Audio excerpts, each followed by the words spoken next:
Hello guys, good morning. Welcome to my YouTube channel DElEd study classes. मैं मनु गुप्ता आपका स्वागत करती हूँ अपने चैनल में। आई होप आप सही होंगे। और आपका एग्ज़ाम है 3 जुलाई से, तो प्रिपरेशन अपना बनाए रखिए। आज हम लेके आए हैं आपका सामाजिक अध्ययन, जो आपका 50 मार्क्स आपका आता है 50 नंबर का। टोटल आपके 50 नंबर के आते हैं सामाजिक अध्ययन। इसमें एमसीक्यू आपका आता है 15 नंबर का। कितने नंबर का आता है? 15 नंबर का आपका एमसीक्यू होता है। एमसीक्यू आपका 15 क्वेश्चन आते हैं। तो सामाजिक अध्ययन का हम प्रीवियस ईयर का ले आए हैं, आपको देख सकते हैं।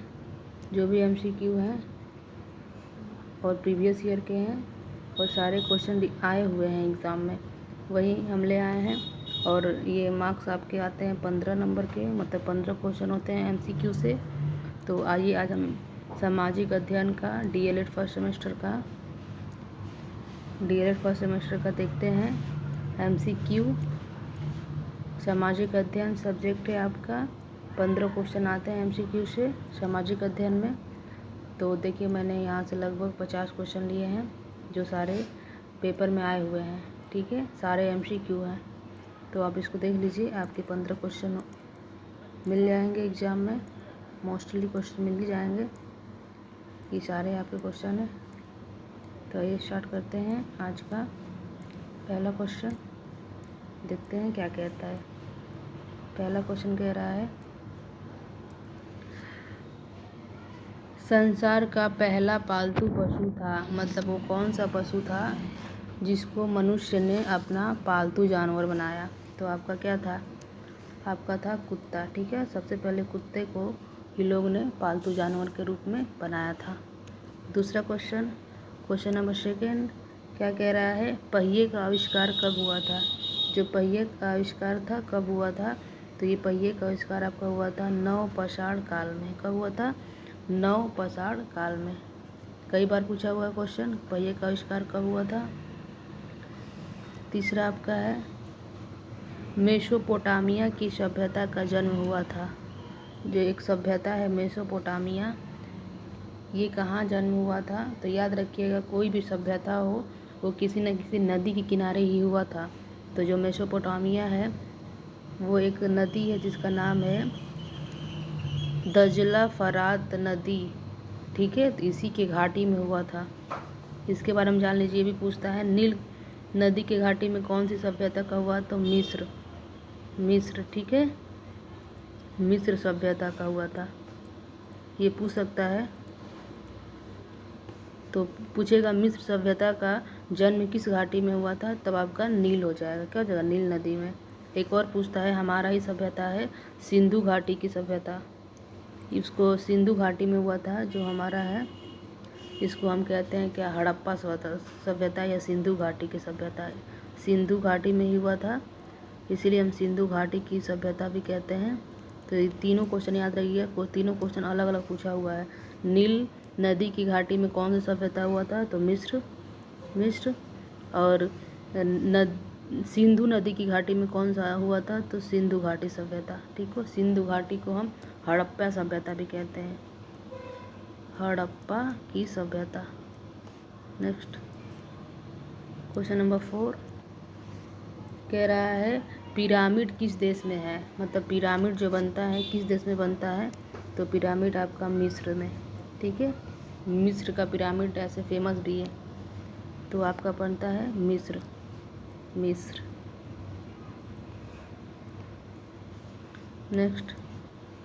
क्वेश्चन है क्वेश्चन नंबर 5, कह रहा है, जैन धर्म के संस्थापक थे। जो जैन धर्म था उसका स्थापना किसने किया था? तो जैन धर्म का स्थापना ऋषभ देव ने किया था। ठीक है, ऋषभ देव ने किया था जैन धर्म का स्थापना।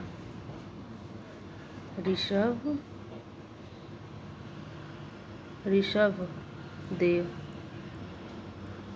नेक्स्ट क्वेश्चन नंबर 6 कह रहा है भारत का सबसे अधिक जनसंख्या वाला राज्य कौन सा है? तो ये सबको पता होगा, सबसे अधिक जनसंख्या वाला राज्य हमारा ही है, यूपी। ठीक है, भारत में सबसे अधिक जनसंख्या कहाँ है? यूपी में। नेक्स्ट क्वेश्चन नंबर 7 कह रहा है भारतीय लोकतंत्र के समक्ष चुनौती है। तो हमारा जो भारतीय लोकतंत्र है उसके सामने हमारे पास चुनौती है सांप्रदायिकता। ठीक है, सांप्रदायिकता। नेक्स्ट क्वेश्चन नंबर 8 कह रहा है पृथ्वी के निकट कौन सा ग्रह है?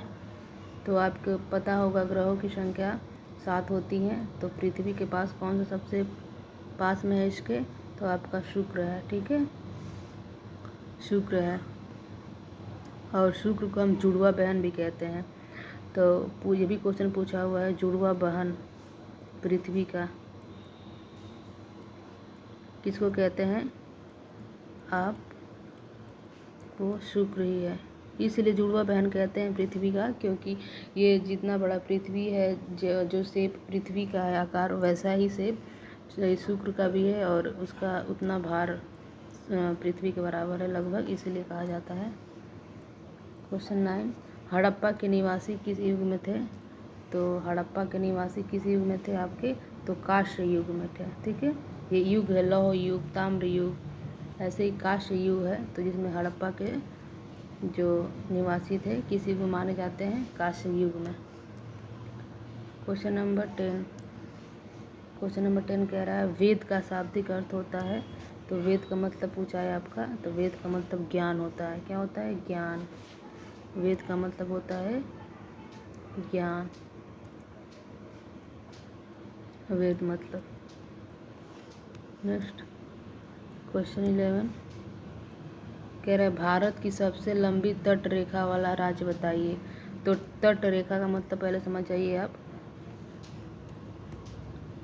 तट रेखा मतलब होता है आपके जो भी समुद्र से लगे हुए राज्य हैं।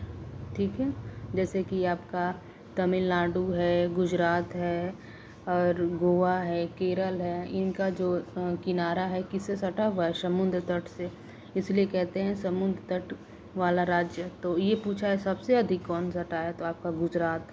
ठीक है, बंगाल की खाड़ी यही है, सॉरी गुजरात, बंगाल की खाड़ी पश्चिम बंगाल में है, लेकिन यहाँ कच्छ की खाड़ी, ठीक है, कच्छ यही है। तो गुजरात है सबसे अधिक सटा हुआ है आपके तट रेखा से। क्वेश्चन नंबर 12 कह रहा है कैनियन दर्रा का निर्माण होता है। तो जो हम दर्रा को कैनियन भी कहते हैं, कैनियन पूछे या दर्रा पूछे बात एक ही है। ठीक है, तो कैनियन दर्रा को हम कैनियन भी कहते हैं, याद रखिएगा, दर्रा ना देके हमको क्या दे सकता है? कैनियन। तो कह रहा है निर्माण इसका कैसे होता है? दर्रा का, इसी को हम दर्रा कहते हैं। सबसे पहले समझिए दर्रा क्या होता है। जो दर्रा उसे कहते हैं जैसे पहाड़ होता है ना, तो पहाड़ों के बीचों बीच रास्ता बन जाता है, उसी को हम दर्रा कहते हैं। तो कह रहा है ना कि दर्रा कौन बनाता है, किसके द्वारा बनता है? तो दर्रा आपका नदियों द्वारा बनता है। जो नदियों का पानी बहता है वो काट काट के रास्ता बना देता है। तो दर्रा आपका बनता है किसके द्वारा? नदियों द्वारा, नदियों द्वारा बनता है दर्रा। और दर्रा क्या है आपका? पहाड़ों के बीचों बीच रास्ता बन जाता है, वही है। क्वेश्चन नंबर 13 कह रहा है वायुमंडल के किस स्तर में सर्वाधिक मौसमी घटनाएं होती हैं? तो वायुमंडल के आपके 4 भाग होते हैं, ये भी पूछा है 2 नंबर में। तो एक होता है आपका समताप मंडल, दूसरा होता है आपके क्षोभ मंडल, फिर आयन मंडल, बाह्य मंडल। तो इसमें पूछा है इन तीनों में से सबसे अधिक मौसमी घटनाएं का मतलब होता है कि आंधी, तूफान, बारिश, ये किस मतलब मंडल में होता है सर्वाधिक? तो ये आपका क्षोभ मंडल में होता है। और क्षोभ मंडल कौन सा मंडल? जिसमें हम रहते हैं, सबसे निचला वाला भाग जिसमें हम रहते हैं वो हमारे अंतर्गत आता है क्षोभ मंडल। तो इसमें सबसे अधिक मौसमी घटनाएं होता है। क्वेश्चन नंबर 14 कह रहा है भारत में किस प्रकार की दलीय व्यवस्था है। तो ये अर्थव्यवस्था से क्वेश्चन लिया गया है। तो भारत में याद रखिएगा बहुदलीय व्यवस्था है। क्या है? बहुदलीय व्यवस्था। बहुदलीय व्यवस्था है आपका भारत में। नेक्स्ट क्वेश्चन नंबर आपका 15 कह रहा है पंचायती राज व्यवस्था में पंचायत समिति किस स्तर पर आती है? तो सबसे पहले पंचायती राज व्यवस्था में 3 स्तर की समितियाँ आती हैं। तो कह रहा है उसमें से एक है पंचायत समिति। ये किसके अंतर्गत आती है? तो ये आपके ब्लॉक के अंतर्गत आती है। ठीक है, ब्लॉक के अंतर्गत आती है। तो ये समझ आइए पहले आप यहाँ से कि पंचायती राज व्यवस्था समिति के स्तर, तो इसके 3 स्तर होते हैं। ठीक है, इसके 3 स्तर होते हैं। पहला आपका है वो ग्राम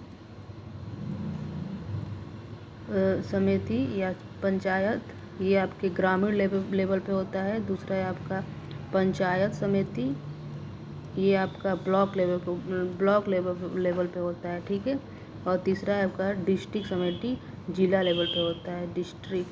तो ये 2 नंबर में पूछा है कि पंचायती राज व्यवस्था में कितनी स्तर होते हैं? तो 3 स्तर होते हैं। क्वेश्चन नंबर 16 कह रहा है इतिहास घटनाओं की उन्नति का सुसंबद्ध विवरण है। यह कथन किसका है? मतलब ये इतिहास से रिलेटेड कोटेशन है। किसने दिया है ये? तो रैपसन ने दिया है। कहते हैं इतिहास विचारों की उन्नति का सुसंबद्ध विवरण है। क्वेश्चन नंबर 17 ये कह रहा है पूरा पाषाण काल की महत्व उपलब्धि की क्या थी? मतलब पूरा पाषाण काल जो था उसमें सबसे अच्छे काम कौन से हुए थे? तो पूरा पाषाण काल में ही आग का खोज हुआ था। ठीक है, तो आग का खोज कब हुआ था? आग का खोज किस काल में हुआ था? तो पूरा पाषाण काल में। ठीक है, पूरा पाषाण काल। पाषाण काल आपके 3 होते हैं ना, तो उसमें जो पूरा पाषाण काल है उसमें हुआ था आपका आग का खोज। पाषाण काल, नव पाषाण काल, पूरा पाषाण काल। ठीक है, तो पाषाण काल 3 होते हैं। क्वेश्चन है आपका 18 कह रहा है महापाषाण से क्या मतलब है? तो महापाषाण से मतलब होता है समाधियों से लिया गया है, क्योंकि इस काल में बहुत बड़ी बड़ी जो भी व्यक्ति की मृत्यु हो जाती थी, तो इस टाइम के जो लोग थे उनका मानना था कि मतलब वो क्या करते थे, बड़ी बड़ी समाधियाँ बनाते थे, बहुत बड़े बड़े। ठीक है, तो इसलिए उसको महापाषाण से नाम जानते हैं। क्वेश्चन है आपका 19 कह रहा है शाम का अर्थ होता है शाम। ठीक है, साम वेद सुने हैं ना, वहीं से आया है। वेदों की संख्या 4 मानी जाती है, तो उसमें साम वेद जिसका अर्थ क्या होता है? संगीत या आपका गान। ठीक है, तो शाम का मतलब क्या होता है आपका? संगीत। ठीक है, यहाँ मैं आपको बता देती हूँ ये भी कि क्या कहते हैं आपके वेद कितने होते हैं? 4 होते हैं। यजुर्वेद, अथर्ववेद, सामवेद, ऋग्वेद। ठीक है, ऋग्वेद, ये 4 आपके वेद होते हैं। तो जिसमें जो सामवेद होता है, वो सामवेद जो होता है वो संगीत से रिलेटेड है। क्वेश्चन नंबर आपका 19 कह रहा है वेदांग कितने होते हैं? तो आपके वेदांग 6 होते हैं। जैसे वेद 6 होते हैं वैसे वेदांग कितने होते हैं? वेदांग 6 होते हैं। वेदांग होते क्या है? ये वेदांग जो है वेद का ही अंश है। ठीक है, वेद से निकला हुआ है वेदांग। क्वेश्चन नंबर 20 कह रहा है वैदिक ग्राम का मुखिया कहलाता था। जो वैदिक ग्राम था पहले का, उसका मुखिया कौन होता था? तो उसका मुखिया होता था आपका ग्रामणी। नेक्स्ट क्वेश्चन नंबर 21 क्या कह रहा है? सिंधु घाटियों की निवासी का मुख्य भोजन क्या था? जो सिंधु घाटी के निवासी थे, सिंधु घाटी की सभ्यता जो थी, उनके जो लोग थे, भोजन का क्या करते थे? तो वो भोजन में उनका मुख्य भोजन गेहूँ था, चावल था, जौ था। जिसका आंसर सभी हो जाएगा। ठीक है, नेक्स्ट क्वेश्चन नंबर है आपका 22 नंबर क्या कह रहा है? ऋग्वेद में अक्षय शब्द का अर्थ क्या है? जो ऋग्वेद होता है उसमें एक शब्द है अक्षय, इसका अर्थ क्या होता है? तो इसका अर्थ होता है तांबे के अर्थ में। तांबा होता है। अक्षय अक्षय यह कह रहा है, इसका मतलब क्या होता है? तांबा।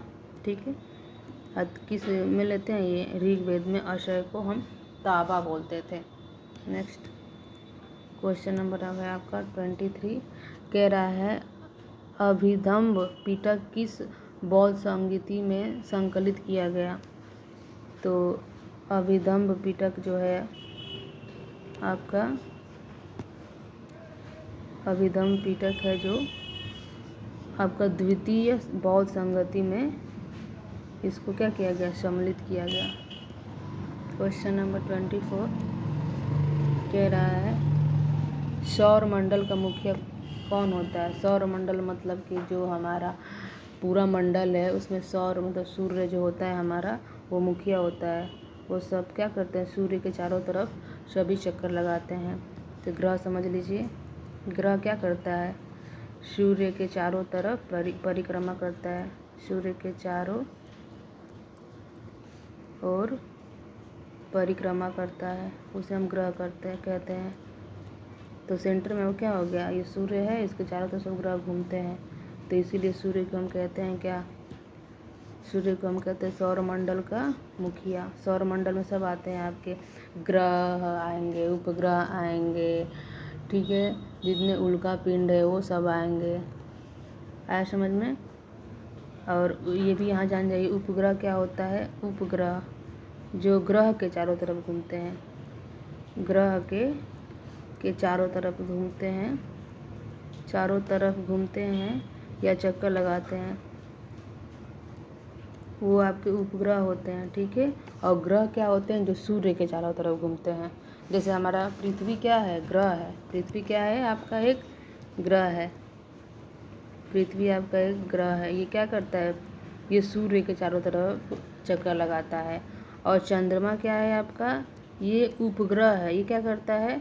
पृथ्वी के चारों तरफ घूमता है। समझ रहे हैं आप? जैसे ये सन हो गया, ये इसकी तरफ कौन घूम रहा है? पृथ्वी। और यहाँ पे हो गया आपका क्या? चंद्रमा। ये किसकी तरफ चारों तरफ घूम रहा है? ये आपके चारों तरफ घूम रहा है पृथ्वी के।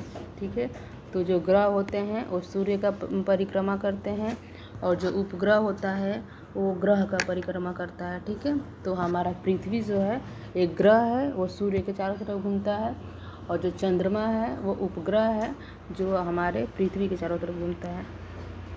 नेक्स्ट क्वेश्चन नंबर 25 कह रहा है विश्व का सबसे गहरा महासागर कौन सा है? ठीक है, तो महासागर आपके 7 होते हैं, इसमें सबसे गहरा है आपका प्रशांत महासागर। ठीक है, कौन सा है? प्रशांत महासागर सबसे गहरा विश्व का महासागर है। क्वेश्चन नंबर 26 कह रहा है नासा की स्थापना हुई थी। ठीक है, ये अंतरिक्ष है, एक अंतरिक्ष यान। यहाँ लोग अब सब मतलब ये जिससे भी अंतरिक्ष से चीज़ें होती हैं लोग यहाँ करते हैं। ये इनका हुआ था 1956 ईस्वी में इसकी स्थापना हुई थी।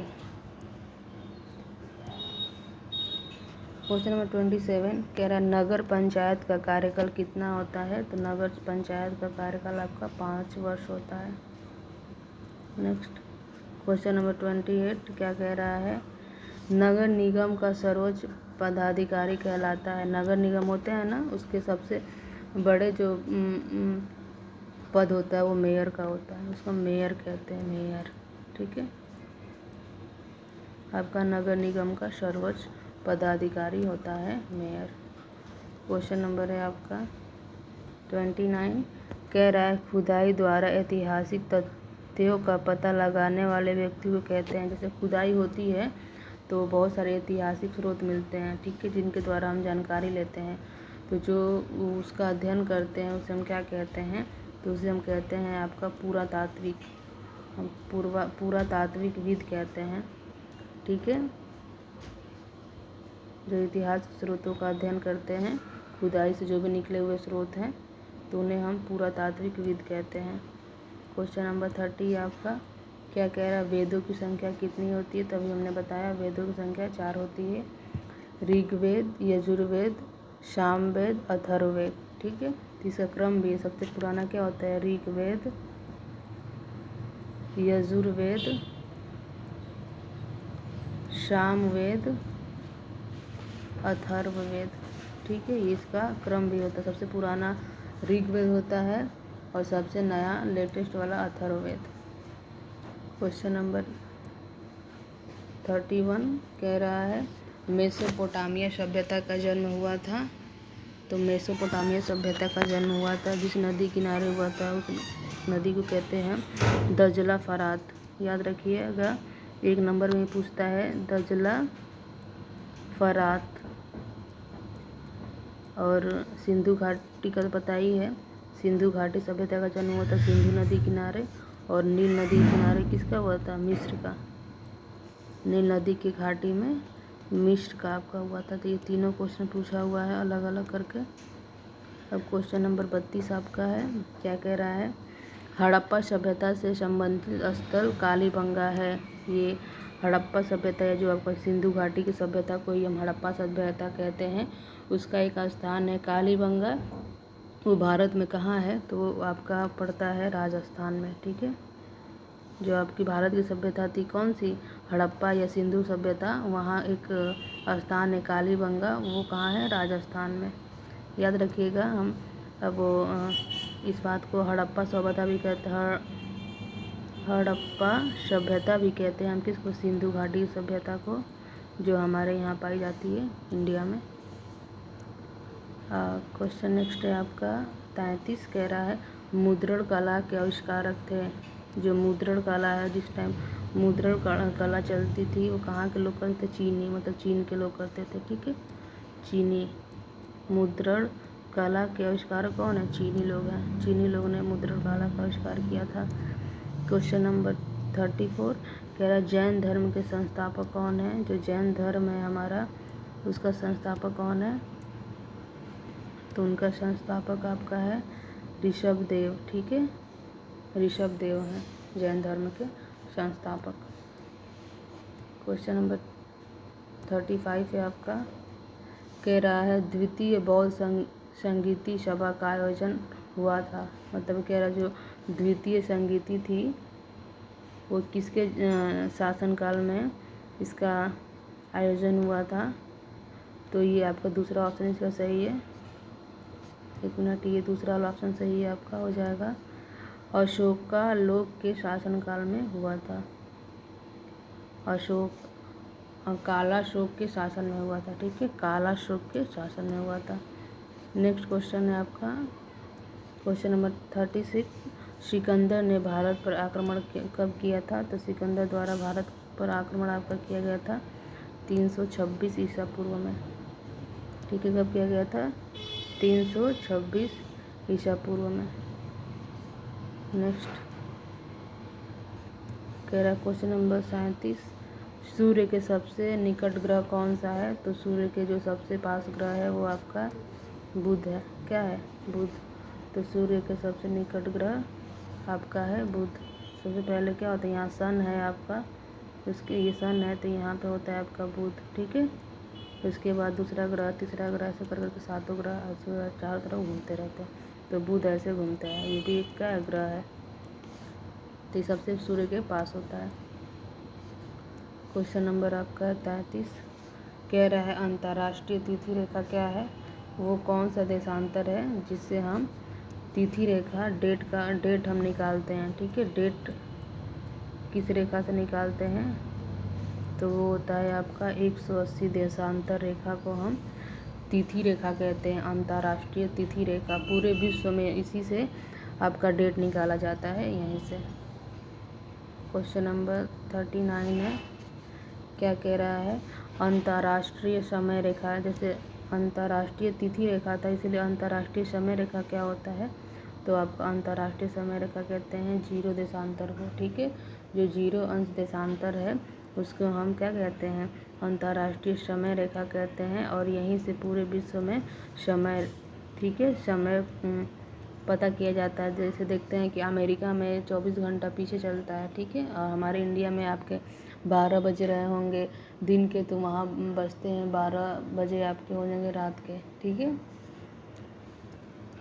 नेक्स्ट क्वेश्चन नंबर आपका है 40। कह रहा है नीला ग्रह किसे कहते हैं। तो जितने भी प्लैनेट होते हैं, ग्रह होते हैं जो सूर्य के चारों तरफ परिक्रमा करते हैं, उनमें जो ब्लू ग्रह किसे कहते हैं या नीला प्लैनेट किसे कहते हैं, तो हम अपना ही पृथ्वी हमारा क्या है, एक ग्रह है जो सूर्य के चारों तरफ घूमता है या परिक्रमा करता है। इसको हम नीला ग्रह भी कहते हैं। क्वेश्चन नंबर है 41। कह रहा है आर्यभट्ट जो थे वो क्या थे, साइंटिस्ट थे या इतिहासकार थे या नाटककार थे, क्या थे। तो ये खगोल शास्त्री थे। खगोल शास्त्री मतलब क्या होता है, जो वायुमंडलीय या हमारे पृथ्वी के बारे में बताता है। Question number 42। कह रहा है आधुनिक अर्थशास्त्र के जनक माने जाते हैं। जो आधुनिक अर्थशास्त्र है उसका जनक कौन माने जाते हैं, तो एडम स्मिथ को माना जाता है आधुनिक अर्थशास्त्र का जनक। नेक्स्ट क्वेश्चन नंबर कह रहा है आपका 43। कह रहा है नगर निगम के सदस्यों का कार्यकाल होता है। जो नगर निगम के सदस्य होते हैं उनका कार्यकाल कितना होता है, तो नगर निगम के सदस्यों का कार्यकाल 5 वर्ष होता है। कितना होता है, 5 वर्ष होता है। क्वेश्चन नंबर 44 ये रहा आपका। क्वेश्चन नंबर 44 क्या कह रहा है, कह रहा है सबसे बड़ा ग्रह कौन सा है। जितने भी ग्रह हैं उसमें सबसे बड़ा ग्रह कौन सा होता है, तो आपको सबसे बड़ा ग्रह होता है बृहस्पति। ठीक है। नेक्स्ट क्वेश्चन है आपका क्वेश्चन नंबर 45। कह रहा है पृथ्वी की जुड़वा बहन किस ग्रह को कहते हैं। तभी ऊपर क्वेश्चन में मैंने बताया था पृथ्वी की जुड़वा बहन को हम कहते हैं शुक्र को। इसलिए कहते हैं जैसा कि पृथ्वी का शेप या आकार होता है वैसे ही ग्रह मतलब जो होता है शुक्र उसका भी होता है, लगभग वैसा ही होता है, एग्जैक्ट नहीं कह सकते। इसलिए हम क्या कहते हैं, शुक्र को पृथ्वी का जुड़वा बहन कहते हैं। तो ये आपके 45 क्वेश्चन थे जो प्रीवियस ईयर के सारे लिए गए हैं, रिपीटेड क्वेश्चन है। तो इसको सारा देख लीजिएगा आप लोग, एग्ज़ाम में यहाँ से मैक्सिमम क्वेश्चन आपके मिल जाएंगे। तो ये था आपका MCQ, आपका बहुविकल्पीय क्वेश्चन। सब्जेक्ट हमारा था सामाजिक अध्ययन। ठीक है। और सामाजिक अध्ययन आपके कितने नंबर के होते हैं, 50 नंबर के होते हैं कुल, जिसमें आपके बहुविकल्पीय क्वेश्चन होते हैं 15 और आपके लघु उत्तरीय और अति लघु उत्तरीय क्वेश्चन होते हैं। तो अब हम शाम को नेक्स्ट वीडियो ले आएंगे आपके लघु उत्तरीय क्वेश्चन जो भी प्रीवियस ईयर के होंगे पूछे हुए मोस्ट रिपीटेड क्वेश्चन वो लेके आएंगे, तो उसको भी देखना ना भूलिएगा। आज शाम को आपको उसका सामाजिक अध्ययन का लघु उत्तरीय previous year most repeated question मिल जाएगा जो आपको एग्जाम में बहुत हेल्प करेगा। और गाइस ये जो सब्जेक्ट है आपका सामाजिक अध्ययन, ये आपका नंबर यहाँ से गेन होता है क्योंकि ये 50 नंबर का होता है। 3 पेपर हैं आपके टोटल, तो आपको 8 पेपर होने हैं सब्जेक्ट, जिसमें से 3 पेपर ऐसा है जो आपका 50-50 नंबर का होता है। ठीक है। एक तो आपका वही बाल विकास, ठीक है, ये भी आपका 50 नंबर का होता है। और शिक्षण सिद्धांत, ठीक है, शिक्षण सिद्धांत ये भी आपके यहाँ से दूसरा पेपर है जो मैंने करा दिया है, 50 नंबर का होता है। और तीसरा है सामाजिक अध्ययन ये भी होता है 50 नंबर का। इसमें से 50 में से 10-10 15-15 आपके MCQ आते हैं तीनों से। ठीक है। तो आज मैंने सामाजिक अध्ययन का MCQ ख़त्म कर दिया है। शाम को शॉर्ट टाइप क्वेश्चन ले आएंगे सामाजिक अध्ययन का। और जो 3 सब्जेक्ट बचता है, 5 सब्जेक्ट बचता है वो आपके 25-25 मार्क्स के होते हैं। उसमें 5-5 नंबर का MCQ आता है, लेकिन इसमें तीनों सब्जेक्ट में 15-15 नंबर के MCQ आते हैं। सोच लीजिए अगर आपके MCQ सही हो गए तो कितना आपका नंबर गेन हो सकता है यहाँ से। ठीक है। तो DELED फर्स्ट सेमेस्टर का सामाजिक अध्ययन था बहुविकल्पीय क्वेश्चन। अब हम लेके आएंगे जो बहुविकल्पीय में आपके आते हैं 15 मार्क्स आते हैं क्योंकि 15 क्वेश्चन होते हैं और एक क्वेश्चन आपका 1 नंबर का होता है। ओके गाइज, आई होप आपको ये वीडियो अच्छा लगा हो। अगर वीडियो अच्छा लगा हो तो आप इसको लाइक और सब्सक्राइब कर दीजिए। अगर वीडियो पे आप पहली बार विजिट कर रहे हैं, आप नए हैं मेरे वीडियो पे, तो ज़रूर आप सब्सक्राइब करें और फीडबैक दें आप अपना। ठीक है। ओके। अगर आपके अंदर कोई क्वेरी है तो कमेंट बॉक्स में उससे बताएं। Okay, bye.